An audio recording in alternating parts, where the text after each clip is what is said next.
नमस्कार, स्वागत है आपका बिग फाइट लाइव में और मैं आपके साथ श्वेता मिश्रा अवस्थी। चुनावी साल कहीं सत्ता में वापसी के लिए घमासान है तो कहीं रिवाज बदलने का सटीक प्लान है। जयपुर में कांग्रेस के वॉर रूम में मंत्रियों, विधायकों और नेताओं से फीडबैक लिया जा रहा है और जीत के फॉर्मूले पर एक्शन प्लान तैयार किया जा रहा है। इसकी बाकायदा रिपोर्ट तैयार होगी और रिपोर्ट आला कमान तक पहुंचेगी। इस बीच कांग्रेस के प्रभारी सुखजिंदर सिंह रंधावा ने ऐलान भी कर दिया है कि कांग्रेस के कार्यकर्ता ही करता धरता हैं और संगठन के दम पर सरकार रिपीट करेंगे। इस बीच कई नेताओं ने जीत का फॉर्मूला भी रंधावा के सामने रखा और टिकट वितरण में युवाओं को तरजीह देने की मांग की। यानी जैसे जैसे विधानसभा चुनाव नजदीक आ रहे हैं वैसे वैसे सियासी पारा भी बढ़ने लगा है और कांग्रेस ने 2023 के एक्शन प्लान पर काम शुरू कर दिया है। अब सवाल यही है कि फीडबैक रिपोर्ट जाने के बाद टिकट वितरण में कितना अमल होता है, ये तो वक्त बताएगा।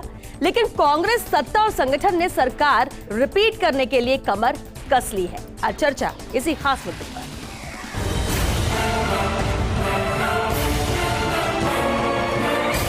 देखिए, ईडी का ना हमें कोई डर है,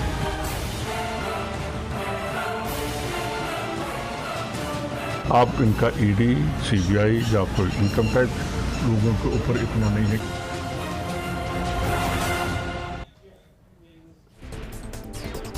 तो क्या है 23 का एक्शन प्लान, चले इस पर चर्चा के लिए खास मेहमान हमारे साथ जुड़ चुके हैं। हमारे साथ कांग्रेस नेता स्वर्णिम चतुर्वेदी जी हैं, बीजेपी नेता जितेंद्र श्रीमाली जी भी चर्चा में शामिल हुए और साथ ही देवेंद्र शास्त्री जी भी हैं, राजनीतिक विश्लेषक हैं। बहुत स्वागत है आप सभी का बिग फाइट लाइव पे। स्वर्णिम जी, आपसे शुरुआत करते हैं क्योंकि आज सुखजिंदर सिंह रंधावा लगातार फीडबैक ले रहे थे, आप उनके साथ वहां पर मौजूद थे, तस्वीरों में भी नजर आए। सवाल यही है, एक तरफ तो ये कहा जा रहा है कि सभी से फीडबैक ले रहे थे सुखजिंदर सिंह, जिसमें विधायक भी शामिल थे, मंत्री भी शामिल थे, कई कांग्रेस नेता भी शामिल थे। क्या 2023 के एक्शन प्लान को लेकर ये फीडबैक है, उसी आधार पर ही आगे के कई फैसले हो सकते हैं, या फिर जिनसे चर्चा हो रही थी उन्हें भी कहीं ना कहीं हिदायत दी जा रही थी कि अभी भी वक्त है, बहुत चीजों को सुधार लिया जाए? देखिए, ये बात सही है कि कांग्रेस पार्टी एक्शन मोड में आ चुकी है और पूरे जो भी अब कार्य हो रहे हैं संगठन के द्वारा वो सारे चुनावों को लेकर के हो रहे हैं, चुनाव की तैयारियों को लेकर के हो रहे हैं, किस तरह से चुनाव जीतें। जहां हम चुनाव जीते और जहां हम कम मार्जिन से रहे वहां पे विशेष ध्यान दे करके चुनाव के लिए रणनीति बनाई जा रही है। निश्चित रूप से आज जो आज कुछ सामाजिक संगठनों से फीडबैक लिया था कि जो हमारे फ्लैगशिप योजनाएं चल रही हैं उनको कैसे बेहतर कर सकते हैं। आपने देखा होगा लगातार कांग्रेस पार्टी, जब हमने चुनाव विधानसभा का पिछला तो चुनाव था उसमें भी हमने हमारा घोषणा पत्र भी जनता से फीडबैक लेकर के ही बनाया था, कि जनता से पूछ करके बनाया था कि आप क्या चाहते हैं, उसी के आधार पर हमने घोषणा पत्र बना करके और बाद में उसको लागू किया और लगातार जनता के सामने ऑडिट करके रखा कि हम इतनी योजनाएं पूरी कर चुके हैं इस घोषणा पत्र की। इसके अलावा आपने देखा होगा बजट घोषणाएं होती हैं, बजट से पहले मुख्यमंत्री जी फीडबैक लेते हैं, आम जन से, सभी वर्गों से बात करते हैं। तो ये कांग्रेस पार्टी का काम करने का तरीका अब बन चुका है, जिसमें हम जनता के बीच रह करके जनता के द्वारा सुझाए गए मार्ग पर चलकर और उनके द्वारा बताए कार्यों को ही हम कर रहे हैं। 2023 स्थिति में बहुत अंतर है। देखिए, बिल्कुल अंतर है। 2018 में जब चुनाव हुए थे तो हम उस वक्त हम विपक्ष में थे और विपक्ष की भूमिका निभाते हुए हम चुनाव लड़ रहे थे। आज हमारी सरकार काम कर रही है और सरकार को जो जन समर्थन मिल रहा है लगातार सरकार के कार्यों को, उस जन समर्थन के आधार पर हमारा संगठन मजबूत हुआ, संगठन में लोग जुड़े और संगठन ने फ्लैगशिप योजनाओं को जन जन तक ले जाने का कार्य किया। इन सबका फीडबैक वहाँ पे ले रहे हैं, इसका क्या इफेक्ट है या और क्या चाहते हैं। तो ये सब चीज़ें नेताओं से भी बात हुई है, कार्यकर्ताओं से बात हुई, सामाजिक संगठनों के डेलीगेट्स थे उनसे भी बात हुई है और लगातार अब ये 3 दिन 4 दिन तक चलने वाला है। और निश्चित रूप से जो चुनाव आगामी है इसको लेकर के एक रोड मैप तैयार हो रहा है, किस तरह से लड़ना है, किसको लड़ाना है, ये सब चीजें तैयार इन्हीं फीडबैक्स के आधार पर होगी, इन्हीं मीटिंग्स के आधार पर होगी। जितेंद्र श्रीमाली जी, कांग्रेस तो सरकार रिपीट करने को लेकर पूरी तरह से कोशिश कर रही है, तैयारियां कर रही है, लगातार कवायद इसी को लेकर जारी है, बैठकों का दौर जारी है, एंटी इनकम्बेंसी अब तक प्रदेश में देखी गई है, लेकिन कांग्रेस कह रही है कि इस बार ऐसा नहीं होगा, सरकार रिपीट होगी।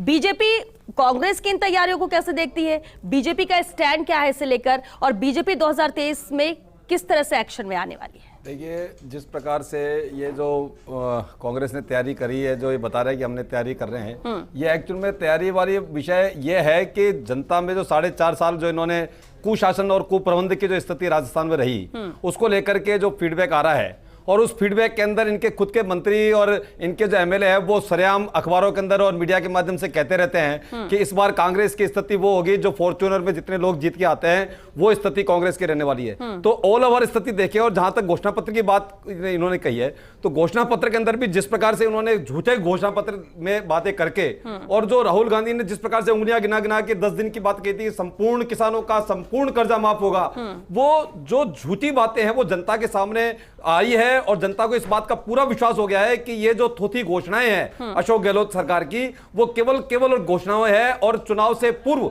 जस्ट अगर इनकी मंशा अगर अच्छी थी और वास्तव में अगर सुशासन लाना चाहते थे, जिस प्रकार का ये दावा कर रहे हैं, तो इनको 4.5 साल ये बैठे क्यों रहे? पूरे 4.5 साल तो इनकी आपस की कुर्सी बचाओ। लेकिन ये तो कहते हैं कि कई बड़े फैसले लिए कांग्रेस ने जो बीजेपी के लेने की हिम्मत नहीं हुई, चाहे कर्मचारियों के लिए। आप ही से सवाल है जितेंद्र जी, आप ही से सवाल है कि आपने ये बोला कि ठीक है 4.5 साल कुशासन था, आप ये कह रहे बीजेपी ये कह रही है, लेकिन यही लोग कांग्रेस ये कह रही है कि हमने इतने बड़े फैसले लिए जो बीजेपी ने कभी नहीं लिए। उन्हीं फैसलों के आधार पर लोग ये कह रहे हैं कि हम फॉर्च्यूनर में जितने लोग जीत के आएंगे, कांग्रेस के कैबिनेट मंत्री कह रहे हैं, कांग्रेस के एमएलए कह रहे हैं। पूरे 4.5 साल तक आप ये बताइए मेरे को कि अपनी सरकार को बचाने और रोज विधायकों की गिनती करने के अलावा इस सरकार ने क्या। अब पूरे राजस्थान के अंदर कानून व्यवस्था नाम की चीज खत्म हो गई। आज ये रंधावा साहब ईडी की बात कर रहे थे, जब मुख्यमंत्री कार्यालय और मंत्री और एमएलए तक के जब अगर नकल के तार जुड़े हुए होते हैं तो वहां एसओजी और स्थानीय पुलिस काम नहीं करती है, फिर ईडी और जो सीबीआई एजेंसियां हैं उनको काम करनी पड़ती है। और अभी थोड़े दिन बाद में आप रिजल्ट देख लीजिएगा कि ईडी के जिस प्रकार से रिजल्ट्स आएंगे वो कांग्रेस की असली पोल और कांग्रेस का असली चेहरा जनता के सामने आने वाला है, क्योंकि इसमें मुख्यमंत्री जी ने भी नकल गिरोह के अंदर और नकल वाले मामले के अंदर केवल छोटी मछलियों के खिलाफ कार्रवाई करके बड़ी बड़ी प्रेस कॉन्फ्रेंस करके अपने दावे कर दिए कि हमने नकल के मामले में काम किया, पर जो असली जो लोग थे, जिनके जो सीएमओ तक इसके जो तार जुड़े हुए हैं, उन तक ये कार्रवाई नहीं हो पाई थी, जिसका परिणाम अभी आप ईडी की जब कार्रवाई होकर के उसका रिजल्ट आएगा तो हमारे सामने आएगा। पर मैं कह रहा हूं, जहां तक आपने बात कही है बीजेपी की, तो मैं आप कह देता हूं कि आज अभी 4 दिन पहले ही कि दिल्ली के अंदर अमित शाह जी ने, राष्ट्रीय अध्यक्ष जी ने और हमारे राष्ट्रीय संगठन महामंत्री जी ने जिस प्रकार से 3 घंटे तक बैठ करके इसके ऊपर चिंतन करके, और जो पूरे देश के अंदर जो 3-4 जगह पर जो चुनाव होने वाले हैं उन चुनाव के ऊपर मंथन करके, हम तो जब से हम विपक्ष में आए उस दिन से लेकर के जब तक चुनाव नहीं, हम तो विपक्ष में लगातार चुनाव की मोड पे है। हमको ये बार-बार ये करने की जरूरत नहीं, हम तो लगातार चुनावी मोड के ऊपर है। और हम ये आप ये देखेगा कि थोड़े समय के अंदर ही इसके रिजल्ट्स तो भी आने लग गए हैं हमारे सामने। हम देख रहे हैं कि यहाँ पर जो हम बीजेपी के जो हम कार्यक्रम कर रहे हैं और जो जनाक्रोश के अंदर हमने देखा कि जिस प्रकार से आक्रोश सरकार के सामने व्यक्त हुआ है, राजस्थान की जनता तैयार बैठी हुई है। आने वाले चुनाव के अंदर कांग्रेस का असली चेहरा सामने आ जाएगा। और जो ये मंत्री कह रहे हैं, जो बात आपने कही, चलिए अगर ऐसा है तो बहुत अच्छी बात है कि ये अभी तैयारियों में लगे हैं और आप लोग 2018 के रिजल्ट के बाद से ही तैयारियों में लग चुके थे। 2023 के जनता कितना साथ देती है, कोशिश हालांकि बीजेपी भी लगातार कर रही है। देवेंद्र शास्त्री जी हमारे साथ है। देवेंद्र जी, आपने सुना, दोनों को सुना, अगर हम जितेंद्र श्रीवाली जी की बात कर ले, स्वर्णिम जी की बात कर ले, बीजेपी कांग्रेस की अपनी बात, अपना पक्ष इन्होंने रखा, लेकिन सवाल ये उठता है कि 23 का एक्शन प्लान है, क्या इसमें भारी साबित होने वाला है? क्या 19 में 20 साबित होने वाला है? नहले पे दहला नजर आएगा? कौन से, क्या जो घोषणाएं, जो फैसले, जो योजनाएं सरकार लेकर है कांग्रेस को, क्या उस आधार पर कांग्रेस ये बात मानकर चल रही है कि रिपीट होगी, या फिर जिन कमियों की बात यहां पर जितेंद्र श्रीवाली जी कह रहे हैं उस आधार पर बीजेपी को मौका जनता देगी? देखिए श्वेता जी, जो राजस्थान का पॉलिटिकल जो ट्रेंड है वो तो अब आप समझ सकती हैं, एक बार कांग्रेस एक बार बीजेपी। इस ट्रेंड को तोड़ने की पहली बार कांग्रेस हिम्मत दिखा रही है, ये मैं कह सकता हूं कि हिम्मत दिखा रही है, क्योंकि कांग्रेस रिवाइव कर रही है देश भर में। इससे पहले आप अशोक गहलोत जी के काम के आधार पे कोई रिवाइव करने की या दोबारा आने की बात मत करिए, लेकिन कांग्रेस के अंदर एक रिवाइवल का ट्रेंड है, उसके आधार पे कोशिश हो रही है कि इस बार फिर से कांग्रेस अपना ये ट्रेंड जो है वो तोड़ करके फिर से सरकार बना ले, लेकिन इतना आसान नहीं है। कारण क्या है कि अशोक जी ने जो पर्टिकुलर जो दाव खेला है वो दाव पॉपुलर अनाउंसमेंट के आधार पे खेला है। देखिए, free education, free medical and health, आपके फ्री बिजली, ये सारे के सारे वो टेस्टेड जो वो एलिमेंट्स हैं चुनावी, जिनके आधार पर पहले दूसरी सरकारें बनी हैं और कर्नाटक में यही सब करके उन्होंने जीत हासिल की है। इसी को कॉपी करके एक कोशिश हो रही है कि राजस्थान में भी वो रिपीट कर जाएं। लेकिन इसमें एक सबसे बड़ी बाधा जो है कांग्रेस का अंतर्कलह है। अब ये अभी तक सचिन पायलट और अशोक जी के बीच में जो कुछ भी तय हुआ है ये बाहर क्यों नहीं आ रहा है? इसलिए नहीं आ रहा है क्योंकि अभी तक हाईकमान जो है वो तय नहीं कर पाई है कि इनको किस तरह से साथ साथ आप बैठा सकते हैं। ये अगर नहीं हुआ, ये अगर तय नहीं हुआ और अभी भी बयानबाजी बाहर आती रहेंगी, क्योंकि दोनों तरफ से बयानबाजी हो चुकी है। सचिन पायलट के समर्थक कह रहे हैं कि भाई क्या तय हुआ वो बताया जाए। अशोक गहलोत जी कह रहे हैं कि भाई वो पैसे वापस कर दिए जाएं बीजेपी को। तो ये जो ट्रेंड है ये बड़ा खतरनाक है कांग्रेस के लिए। और फायदा ये है कि बीजेपी के अंदर भी अभी कोई एक स्टेबल जो लीडरशिप है वो उभर करके सामने नहीं दी गई है। अभी देखा जाएगा कि वहां पर किसको लीडर मान करके चुनाव लड़ेगी। तो अभी असमंजस की स्थिति बनी हुई है, दावे प्रति दावे हो रहे हैं। ये जो फीडबैक लिया जा रहा है, फीडबैक तो मैं नहीं समझता कि इसके आधार पर कोई चुनाव के टिकट तय होनी है। और ये अभी फीडबैक वही लिया जा रहा है कि अशोक गहलोत और सचिन पायलट के बीच में किस तरह से बैलेंस बनाया जाए, किस तरह से पार्टी आगे बढ़े। स्वर्णिम जी, अभी क्या माने कि अभी प्रायर बेसिस पर ही ये फीडबैक का दौर जारी है, ना कि काम को लेकर, ना कि विधानसभा क्षेत्रों को लेकर?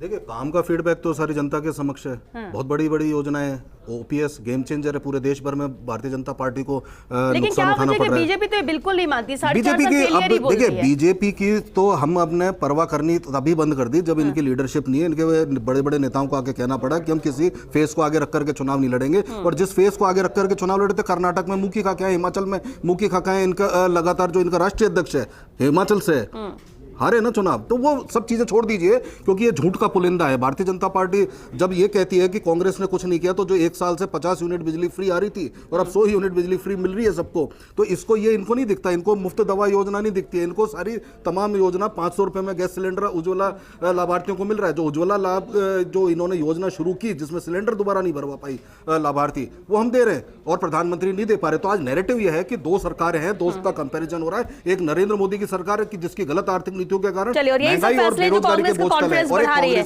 शिवाली जी से इसका रिएक्शन ले, लेकिन उससे पहले पॉलिटिकल एडिटर योगेश शर्मा जी भी हमारे साथ जुड़ चुके हैं। योगेश जी, बेहद अहम है। देखिए, जब हम 23 के एक्शन प्लान की बात करते हैं तो दूसरी तरफ कई फैसले भी देखने को मिल रहे हैं। मुख्यमंत्री अशोक गहलोत के लगातार दौरे देखने को मिल रहे हैं। लेकिन आज सुखजिंदर सिंह रंधावा जिस तरह से लगातार फीडबैक ले रहे थे, और फीडबैक के मायने क्या है, किस तरह का फीडबैक उनको मिला है? जितेंद्र जी, आपसे बिल्कुल आपसे सवाल लेंगे। ये योगेश जी से सवाल है। देखिए श्वेता, सबसे बड़ी बात ये है, देखिए श्वेता, सबसे बड़ी बात ये है कि मुझे लगता है कि इस तरह के मॉडल पर कांग्रेस अरसे बाद चुनाव लड़ रही है। विकास का मॉडल, पहले भी चुनाव कांग्रेस पार्टी ने लड़े, लेकिन इस बार पूरी तरह अशोक गहलोत का मॉडल एक डिफरेंट मोड में है। कहा जा सकता है कि कई बड़ी घोषणाएं हैं जो अपने आप में लोगों को लुभाती है और वोटों को अट्रैक्ट कर रही है, आकर्षित कर रही है। लेकिन क्या कांग्रेस पार्टी इन वोटों को अपने पक्ष में तब्दील कर पाएगी चुनाव के वक्त जब मतदान होगा? तो ये जो फीडबैक है रंधावा का, उसका एक सबसे बड़ा फैक्टर यही है कि क्या नीचे से फीडबैक आ रहा है महंगाई राहत कैंप का, अशोक गहलोत की नवीनतम घोषणाओं का, फ्लैगशिप की स्कीम्स का, क्या उसका कोई असर है? और असर है तो क्या वो वोटों में तब्दील हो पाएगा कांग्रेस के पक्ष में? ये बड़ा मुद्दा है। दूसरी सबसे बड़ी बात, आज SC, ST, OBC और माइनॉरिटी इनके प्रमुख नेताओं से वो मिले रंधावा। ये वो वर्ग है जो कांग्रेस पार्टी का बहुत पुराना परंपरागत वोट बैंक रहा है। समय समय पर ये वोट बैंक कांग्रेस से छिटका। हालांकि अभी भी कर्नाटक के इलेक्शन ने ये साबित किया कि माइनॉरिटी फिर से कांग्रेस के पक्ष में मूवमेंट कर रही है। लेकिन SC और ST ये बड़ा फैक्टर है जिसको लेकर बीजेपी लगातार सेंध लगाने का काम कर रही है। आज जिस तरह ED को लेकर कार्रवाई हुई और भारतीय जनता पार्टी के ST के देश के सबसे बड़े नेताओं में एक डॉक्टर किरोड़ीलाल मीणा ने ED को लेकर राजस्थान की सरकार पर हमला बोला, तो वहीं कांग्रेस के सबसे बड़े नेताओं में एक रमेश मीणा ने डॉक्टर किरोड़ी पर हमला बोला। तो ये एक पूरी तरह कहा जा सकता है ST, खासतौर से पूर्वी राजस्थान का मीणा बाहुल इलाका, वो कांग्रेस का परंपरागत वोट हो रहा है। 90% तक मतदान कांग्रेस के पक्ष में रहा है मीणा वोट बैंक में, लेकिन मेवाड़ कांग्रेस की कमजोर कड़ी होता गया दिन ब दिन, वागड़ का इलाका होता गया और ट्राइबल पार्टियों ने जन्म ले लिया है। तो ये वो फैक्टर है। शेड्यूल कास्ट में हम पूरी राजस्थान की बात करें तो बैरवा कम्युनिटी है, वो बड़ी तादाद में कांग्रेस पार्टी को वोट करती है, कांग्रेस पार्टी के साथ जुड़ी हुई रहती है अरसे से। लेकिन कहा जा सकता है कि पूरी तरह एससी पर भी बीजेपी ने फोकस किया है। लेकिन योगेश जी, एक और बात सामने आ रही, जातिगत जनगणना को लेकर कहा जा रहा है कि इस आधार पर भी चर्चा हो रही है, डिमांड पहले भी उठी थी और इस पर विचार कर रहे हैं। ओबीसी में 21 से 27% करने की बात कही जा रही है, इसमें कितनी सच्चाई? क्या ऐसा लगता है कि आने वाले वक्त में इस पर भी कोई फैसला आ सकता है?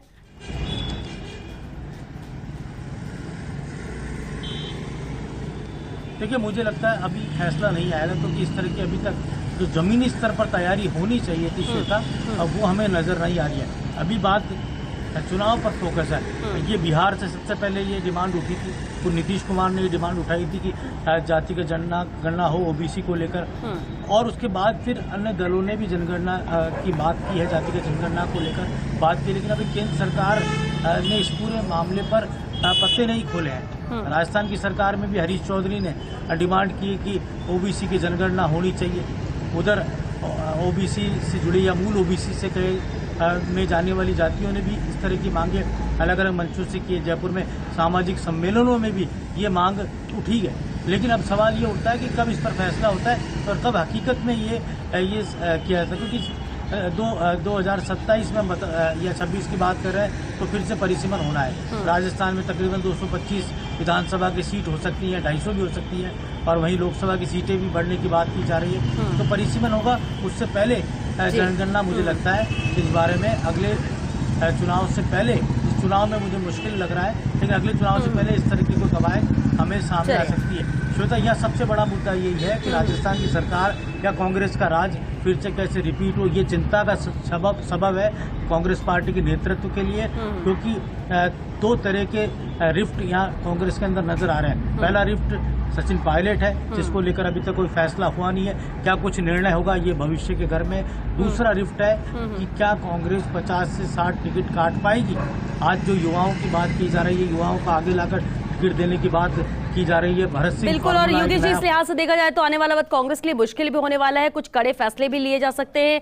अब देखना होगा कि और भी लोग कहीं अगेंस्ट में न खड़े हो जाए और सबको साथ लेकर भी चलना है, ये भी एक बड़ा चैलेंज कांग्रेस के सामने रहेगा। जितेंद्र श्रीवाली जी, देखिए, एक फैक्टर तो काम करता था एंटी इनकम्बेंसी, बीजेपी लगातार इस बात को बोलती भी रही है, लेकिन अगर एंटी इनकम्बेंसी को साइड में रख दिया जाए, वो एक कौन सी बड़ी वजह आप मानते हैं जिससे आपको लगता है कि बीजेपी की सरकार आएगी, जबकि कांग्रेस इस बात पर अड़ी है कि सरकार रिपीट होगी? देखिए, 2-3 बड़ी बातें हैं। नंबर एक तो ये पूरे 5 साल तक इनकी आपस की कुर्सी की लड़ाई का जो दौर, और उसके कारण से जनता जो पिसी है, नंबर एक। नंबर 2, कानून व्यवस्था नाम की स्थिति राजस्थान के अंदर इससे ज्यादा बदतर आज तक के इतिहास में कभी नहीं हुई। नंबर 3, भ्रष्टाचार के मामले में राजस्थान सिरमौर पूरे देश के अंदर हुआ है। और चौथी बात मैं आपको एक बात बताता हूं कि ये जो चुनावी रेवड़ियां जो बांट रहे हैं, इन चुनावी रेवड़ियों को जनता अच्छी तरह समझ रही है। आप ये देखिए, जब इन्होंने घोषणा करी थी कि हम किसानों का कर्ज माफ करेंगे, उसके अंदर फिर उन्होंने कहते साहब हमने तो ये इतने किसानों का कर दिया और बाकी किसानों के लिए हमने केंद्र पर छोड़ दिया।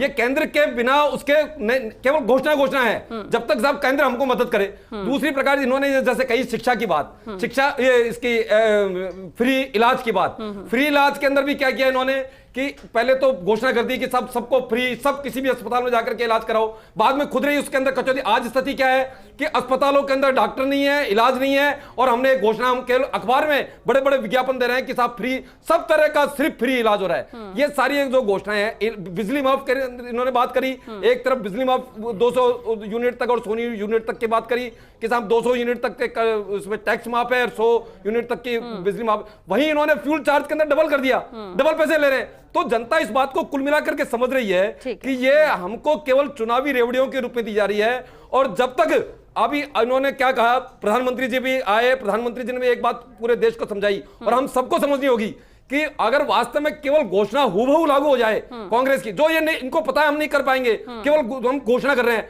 अगर हूबहू लागू हो जाए तो राजस्थान पूरी तरह से आप ये कह रहे हैं कि सिर्फ घोषणा है, इसे इंप्लीमेंट ये नहीं कर पाएंगे, आप ये कह रहे हैं इंप्लीमेंट नहीं कर पाएंगे। देवेंद्र शास्त्री जी, क्या आप इस बात से इत्तेफाक रखेंगे? एक फाइनल कमेंट चाहेंगे क्योंकि वक्त खत्म हो रहा है। देखिए, जो घोषणाएं की जा रही हैं पॉलिटिकल पार्टीज के जरिए, ये तो सच है कि एग्जीक्यूशन हमारी एक समस्या है। किसी भी पार्टी की सरकार को देख लीजिए, जो अनाउंसमेंट किए जाते हैं उसके एग्जीक्यूशन में वो फेल कर जाती हैं और अल्टीमेटली फिर एंटी इनकम्पेंसी इसी वजह से आती भी है कि जो वादे किए वो पूरे नहीं होते। तो ये तो अशोक गहलोत सरकार को ये देखना पड़ेगा कि जो रेवड़ी की बात की जा रही है, रेवड़ी तो नहीं है, ये जनता के अधिकार की बात है। अगर वो वाकई ईमानदारी से देना चाहते हैं तो उनको ग्राउंड पर वो परफॉर्म करके दिखाना पड़ेगा। और ऐसा नहीं है, मेरे साथी जो कह रहे हैं कि साहब अगर वो हूबहू दे दी जाए तो राजस्थान दिवालिया हो जाएगा, ये गलत बात है। अगर हमको नहीं आता है कितना प्रतिशत कर्जा है, आप ये बताइए कि कर्जा कितना प्रतिशत है? देखिए, जब राजस्थान सरकार आई थी, देखिए उस समय दूसरी कितना सरकार कर्जा था और आज 15,000 करोड़ रुपए का आप कर्जा लोगों हो को गया। यही रोकना चाहेंगे। बहुत शुक्रिया आप सभी का इस चर्चा में शामिल होने के लिए। तो देखिए 23 का एक्शन प्लान है, एक्शन प्लान यहाँ पर तैयार है और लगातार कोशिश कवायद जारी है, बैठकों को लेकर, बैठकों का दौर भी चल रहा है। लेकिन सबसे अहम बात यह है कि जनता तो ये चाह रही है कि जो घोषणाएं की गई उसे इंप्लीमेंट किया जाए। वो अगर जनता को खुश करती तो शायद वो वोट बैंक में तब्दील हो जाए, लेकिन ये जरूरी नहीं कि वोट बैंक में वो तब्दील हो। बीजेपी अपने स्तर पर कोशिश यहाँ पर कर रही है, लेकिन इतना जरूर है कि आज जब रंधावा लगातार फीडबैक ले रहे हैं तो ऐसे में कईयों को मौका मिल भी सकता है, कईयों का पत्ता कट भी हो सकता है। कोशिशें लगातार जारी है, लेकिन देखना होगा कि आने वाले वक्त में जब बैठकों का दौर और ज्यादा बढ़ेगा, वार्ता और ज्यादा होगी, तो आखिर किस तरह के फैसले आते हैं, क्या परिणाम निकल कर आता है। फिलहाल बिग फाइट लाइव में आज के लिए बस इतना ही। नमस्कार।